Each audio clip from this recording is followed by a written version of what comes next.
what are we celebrating? What do we celebrate? How can we exercise that so we can move forward and we can actually create some space that is dignified and respectful and open and diverse and all the things that I hope a country should aim to have. So again, it was important to make an example of how concrete words and how words and ideas become actions. Hi, my name is Uli Ziemons. I'm one of the co-curators of the Forum Expanded section of the Berlinale. And today I'm very happy to speak with 4 filmmakers whose works we are presenting in our 2021 lineup. They are Kevin Jerome Everson with his film May, June, July, Pablo Alvarez Mesa, he made the film Bicentenario, Minjung Kim, whose film is called The Red Filter is Withdrawn, and finally Welket Bungué with his film Mudanza. Great that you're all here. We're super excited to have you and your films in the program, and I would like to start off by asking you all to quickly, shortly introduce your films, describe your films. So I think we'll go in the order of how we will show the films once they are in the cinema. So Kevin, you want to start? Oh, yeah. Hi, I'm Kevin Jerome Everson, director of May, June, July. And it's basically a film about the pandemic summer of 2020. Yeah.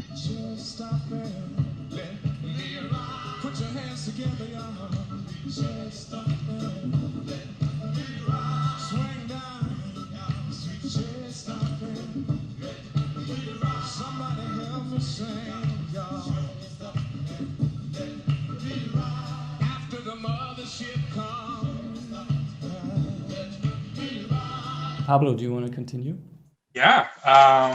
Bicentenario is a film about the political rituals that happen when a country celebrates a bicentenary or really any other celebration of that sort, and all the underlying events that happen. And the film in particular then traces the path that Bolivar took in that liberation.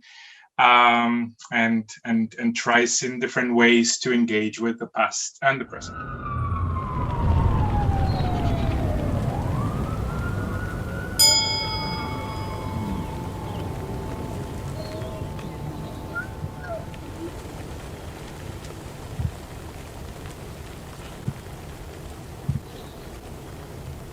Mire la llama. No hemos empezado y la llama ya titila.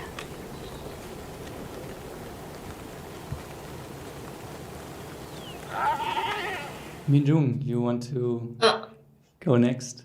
Yes, the title of the film is Red Filter is Withdrawn. Red Filter가 철회됩니다 in Korean. I shot the film in Jeju, which is a volcanic island in southern part of Korea. And it's famous for a vacation spot because of the beautiful scenery. And I caught some lines from Hollis Frampton performance, which name is Lecture, and make it a voice for a work.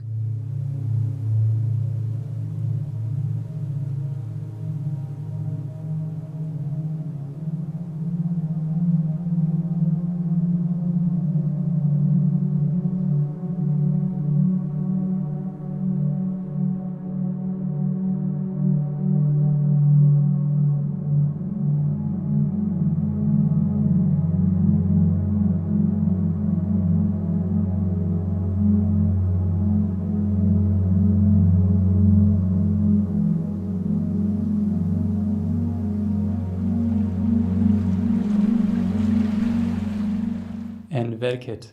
My film is called Mudanza in Portuguese and also in Creole from Guinea-Bissau. And the translated title is Upheaval. The movie is I look at it as a dance film because it uses movements of the body, and the change that it pretends to bring or to inspire is the change where we all will feel more alive, humane, and where the gender questions and the democratic questions would be more fair to all of us. That's it. Vale mais a ação do que uma promessa.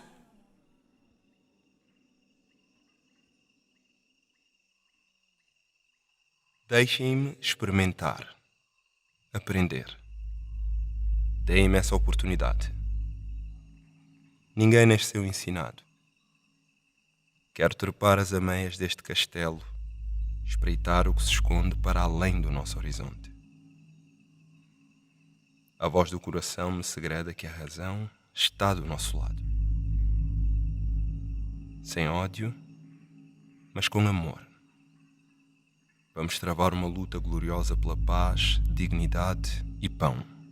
One sort of overarching topic or something that all of your films touch upon or that they are informed by, you know, and some to a larger degree than others, and also some, let's say, deal with it more head on than others, is questions of legacies and histories of institutionalized violence, of oppression, geopolitical maybe movements that affected people throughout history and that still have an effect today.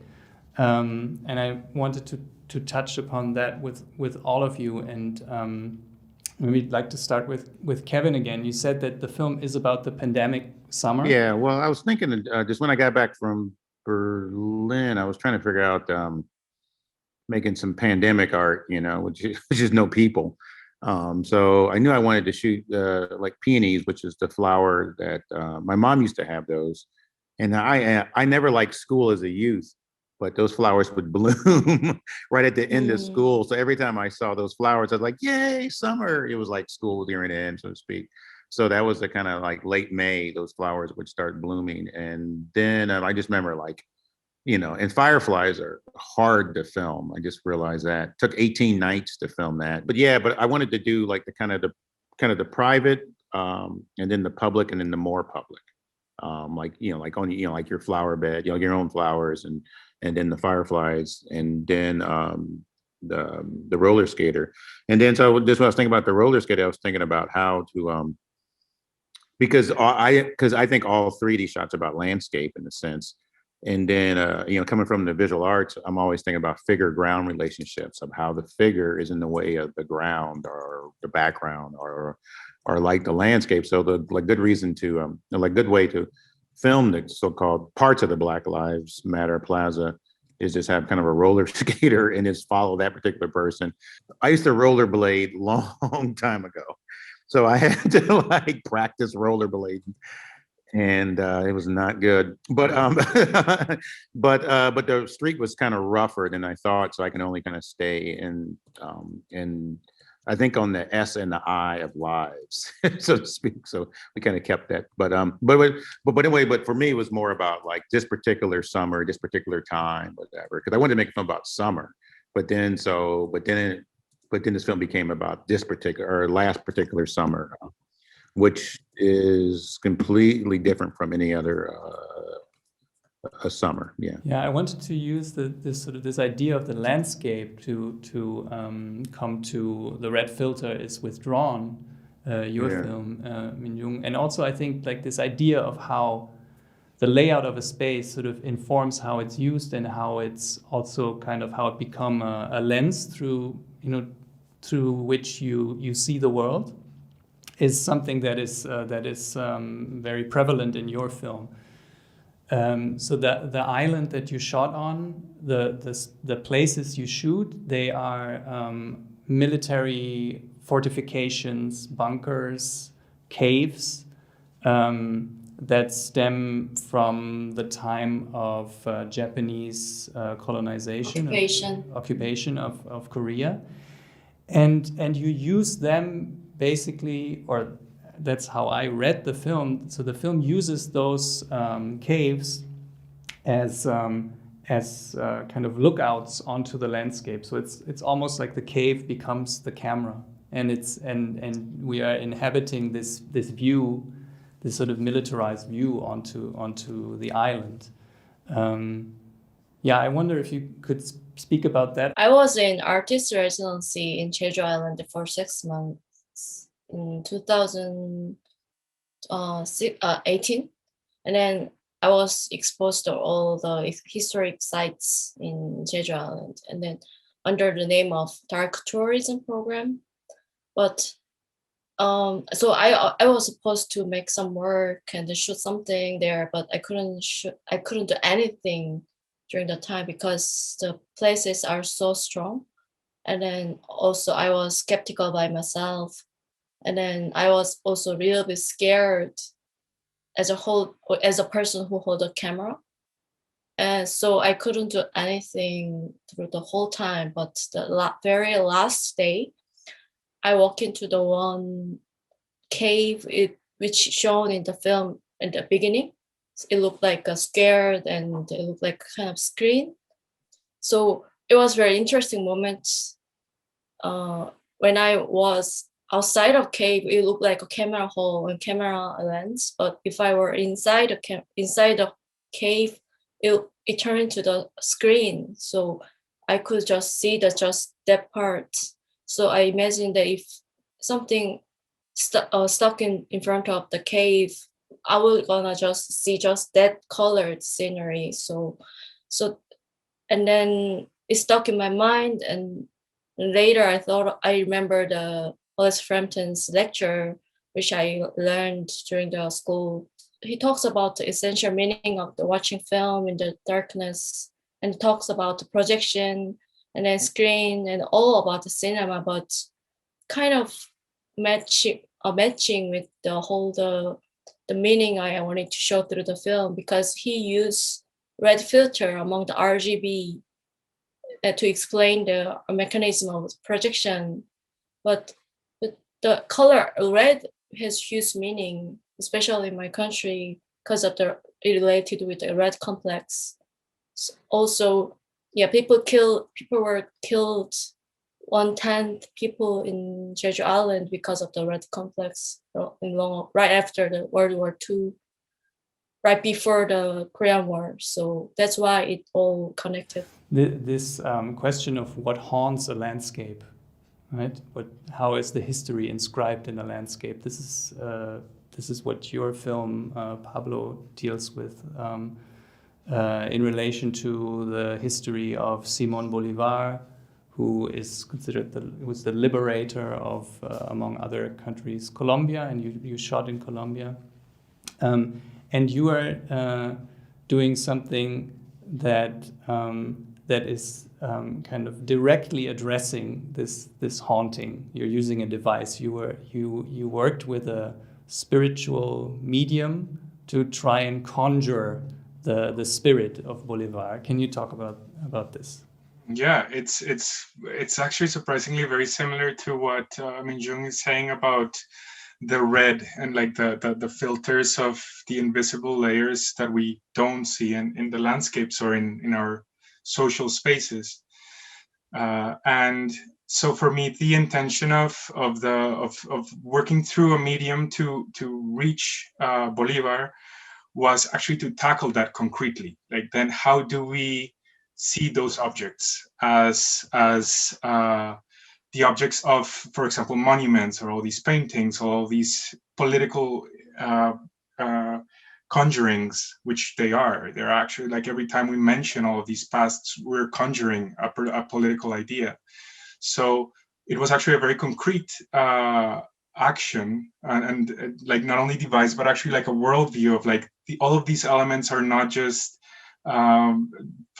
phantasmagoric elements, but they're actually true. They're real. They're active participants in our conscious and unconscious understanding of our country. So this was actually, like, again, like a very, very practical, very concrete action towards that, to explore the landscape, the territory, explore those plazas which are so politicized. We have, I forget the number of Simon Bolivar statues, but it's almost one per plaza. And then the church on the other side, and then that's a very, very, very heavy weight to carry as a society, you know. And then the medium also as a powerful subversion to that control that has existed in the periphery, in the margins of the colonialism and the religiosity of the history, and they have seen it from the sides, and then accessing the women to tell us the story of this patriarchal history was also an interesting and very necessary way to deal with what are we celebrating, what do we celebrate, how can we exercise that so we can move forward and we can actually create some space that is dignified and respectful and open and diverse and all the things that I hope a country should aim to have. So again, it was important to make an example of how concrete words and how words and ideas become actions. The power of ideas, I think this is something that also resonates with your film, Welket.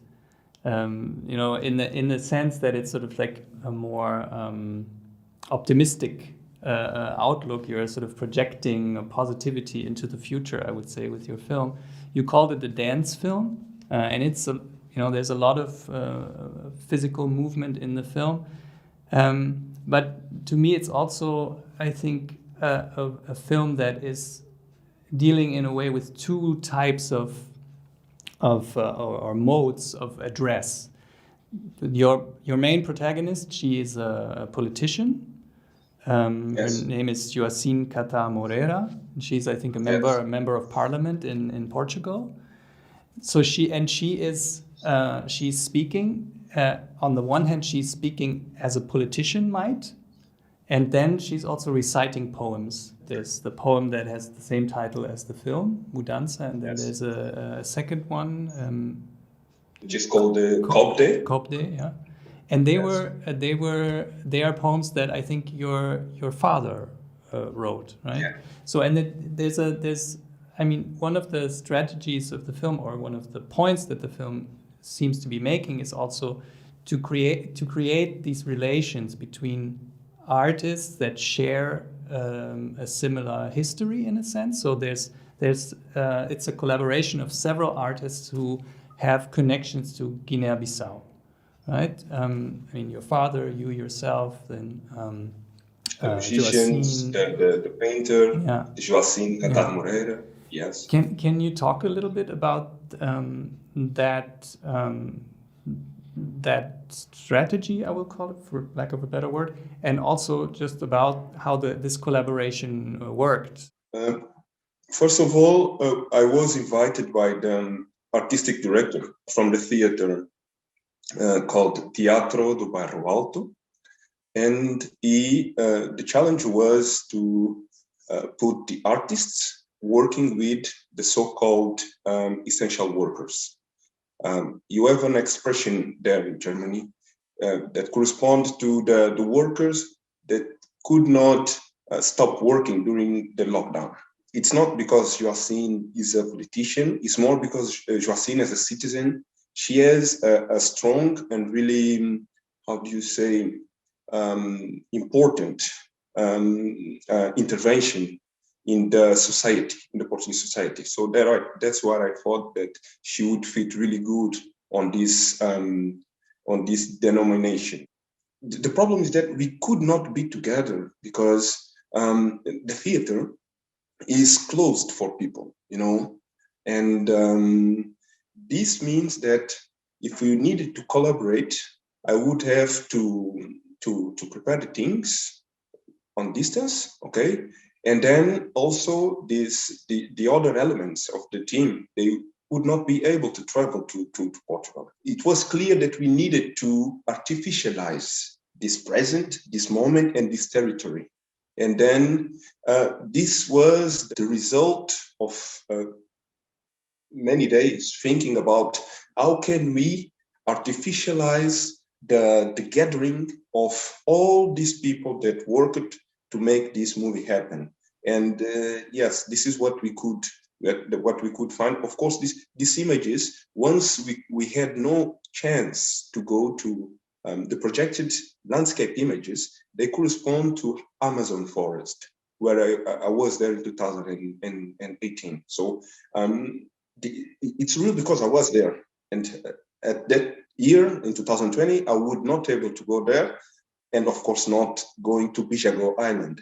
So that we artificialized the island and we brought it through the images of Amazon forest. Yeah, it's a very beautiful coming together of all these parts, and it seems like a true pandemic kind of collaboration effort. Yeah.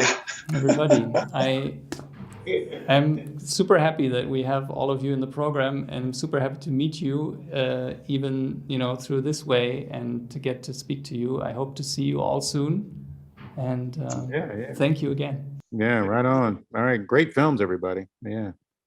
Healthy, Great guys. program. It was a pleasure Julie. to see you. Go Nets. Yeah. By the way, your movies are wonderful. Yeah, thanks. Right on. Yeah, totally. Yeah. Ciao.